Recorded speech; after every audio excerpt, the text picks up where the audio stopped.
Hello, my name is George Otto, and I am the Chief Technical Officer of Medical Missions for Children. I'd like to explain to you today how our telemedicine outreach program works. The fundamental mission of Medical Missions for Children is to help critically ill children around the world. And our specialty is to use technology to achieve that goal. We find that technology is a great multiplier of knowledge. Knowledge that is local can be made global.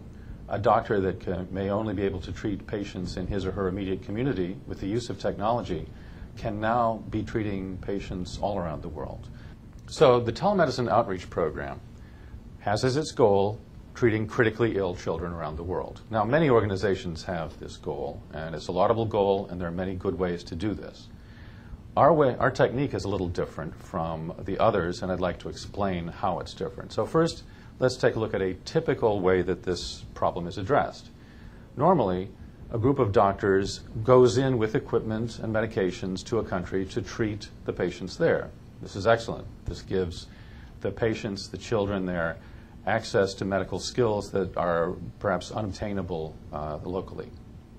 And I'm going to run a little video here that explains this and shows you both the benefits, but also some of the problems. I can point out that the key problems to this approach that we found are that it can be expensive to send in doctors and equipment and medications, and also the treatments tend to be time constrained because the doctors can only be there for a limited period of time. So let me explain this hopefully with a video that might make it a little clearer.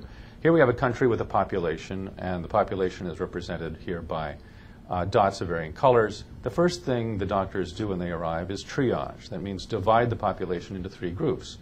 The group at the bottom doesn't need their treatment, so they don't treat them. The group in the middle can be treated. The group above, in red, are really, it's inappropriate. They didn't bring the right equipment, or they didn't bring the right skills to treat those people. So after triage, 1/3 of the group is treated, and then the doctors have to leave. Next, they go to a different country. They have, again, a population of patients. They arrive, they bring their equipment, and then the first thing they do after arriving, triage the patients, divide them into three.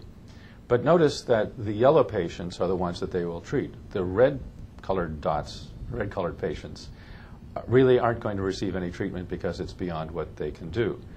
The patients that can be treated are treated. Many of them their lives are improved, they're cured, they're made better, and this is wonderful. But it was the intent of our chairman and founder, Frank Brady, that the critically ill children, there should be a way to treat them too. And here, once again, we see another country being visited, but always at the end of the treatment, there are the critically ill children who are left behind, as it were. So what we do in Medical Missions with our telemedicine outreach program is use the equipment that is provided to us by our partner, Polycom. Now, here's a picture of a Polycom unit. Basically, it's a TV set with a camera on top, and there are two of these, minimally two, one at each end of a conversation, allowing doctors and patients to interact over long distances around the world. These two units can be connected via telephone lines, ISDN lines, internet, and not only can the doctors consult with other doctors, but they can also examine patients because there is some equipment that can plug into these Polycom units, such as a stethoscope, so the doctors in the United States could actually be listening to the heartbeat of a child in Armenia and hear it as clearly as if the child were in the room with them. And so with this combination of technology to do remote consultations, to use instruments that will help doctors examine patients, it's possible for skills that are in the United States to be used to treat patients in other parts of the world. Now, how does this differ from the previous case? Well, let me show you another video, which I think will hopefully make this clear. One of the benefits from this approach now is that doctors are not time constrained. They don't have to leave after a certain period of time.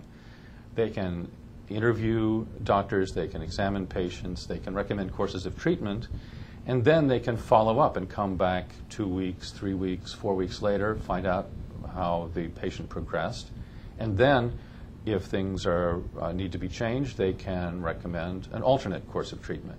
They can take as much time as is needed to follow up because they don't have to fly anyplace, they don't have to bring equipment.